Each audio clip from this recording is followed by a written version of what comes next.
Hey YouTube, in this deck profile I'm going to be doing one of my most anticipated decks that I've been waiting to make for a long time now. It wasn't until Catastrophic Outbreak that this clan actually became playable.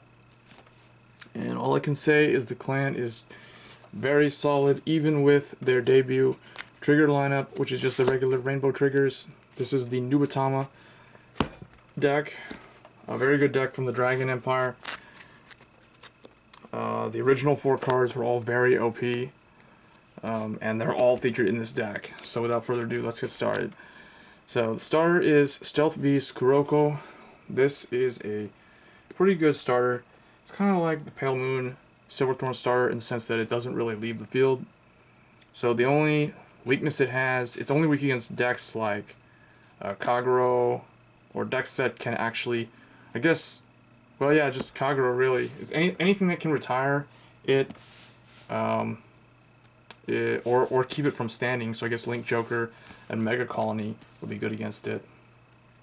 But yeah, very good starter. Puts a lot of pressure on the opponent when it's attacking, and they have something in their bind zone. So just real quick, a little bit of history on Nubatama. Nubatama was originally extremely OP, to the point where Bushiroad didn't really want to make this a real playable clan because they feared that it would mess up the game, because the original strategy revolved around hand disruption and just making your opponent discard cards, and in Vanguard your hand is your defense, and so basically that was deemed too unfair. So Nubatama, they got like 4 cards in BT1 in the very first Vanguard booster pack, and then they never got anything else until now. So, but now they focus on binding cards instead. So bind is kind of like removing from play or banishing from Yu-Gi-Oh. So anyway, Kuroko's a starter. Next we have 4 Zashikihime, or Zashikihime. This is the heal trigger that they got. And 4 Otsuzura. This is the draw.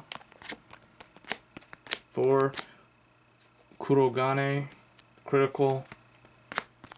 And 4 Mashiro Momen.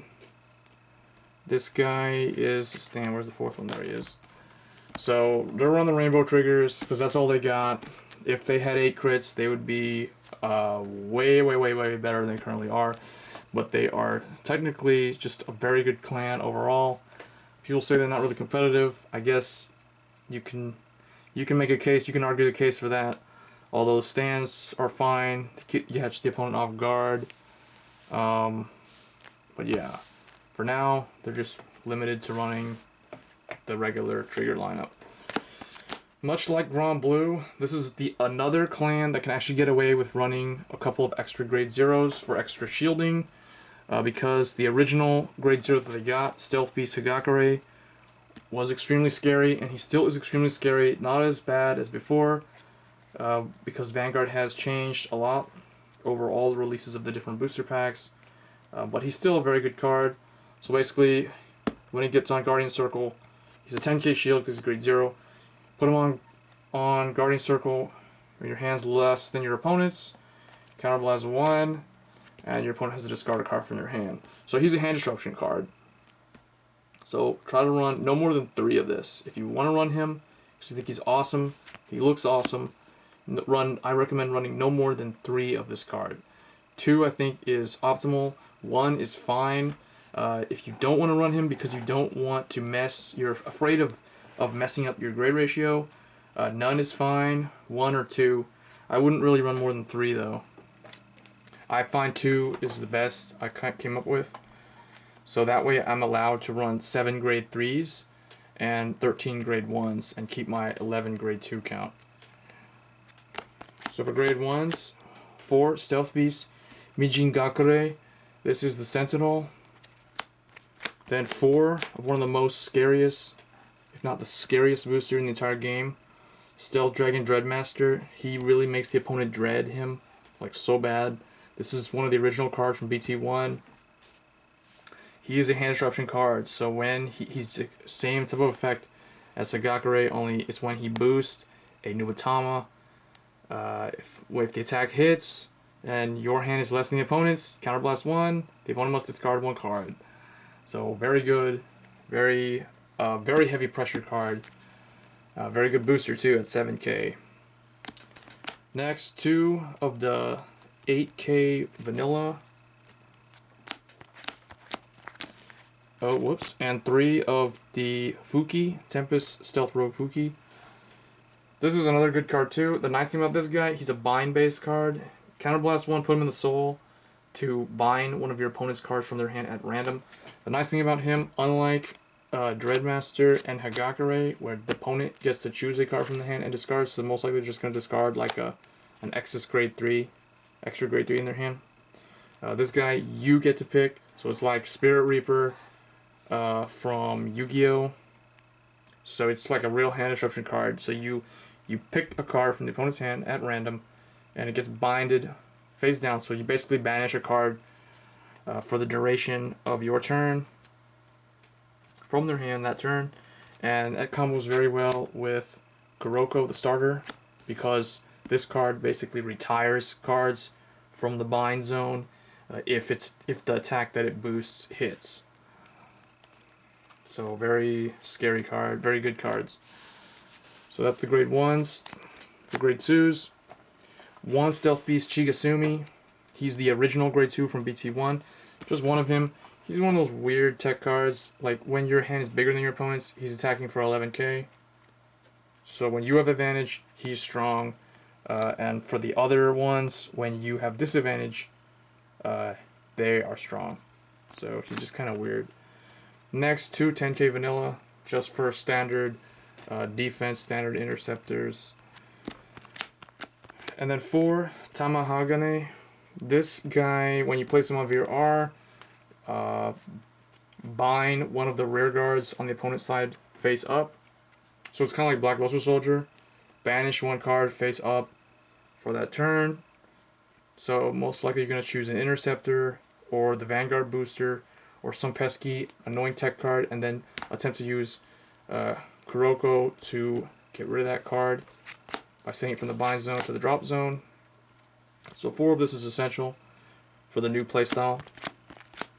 And then 4 Stealth Dragon Kokujyo or Kokujyo, something like that. Anyway, this guy gains 2,000 every time a card gets placed in the bind zone. So yeah, he'll be 9 to 11, then 13. So yeah, he's pretty good. So that's the grade 2 lineup. For grade 3s, 1 Stealth Dragon Voidmaster. This is the original grade 3 that Nubatama's got from the set 1. He's pretty scary, but now that every deck most likely runs 11k Vanguards, he's not as good as he used to be. So most of the time you want him to be on the rear guard circle. So what made him even more OP back then is that his good effect, where he gets to force the opponent to discard a card, is a Vanguard or rear guard effect. But he's a 9k grade 3, which is bad. So he's not as good as he used to be, but he's still a pretty solid card. So we're running him, just one of him. Try not to ride him though.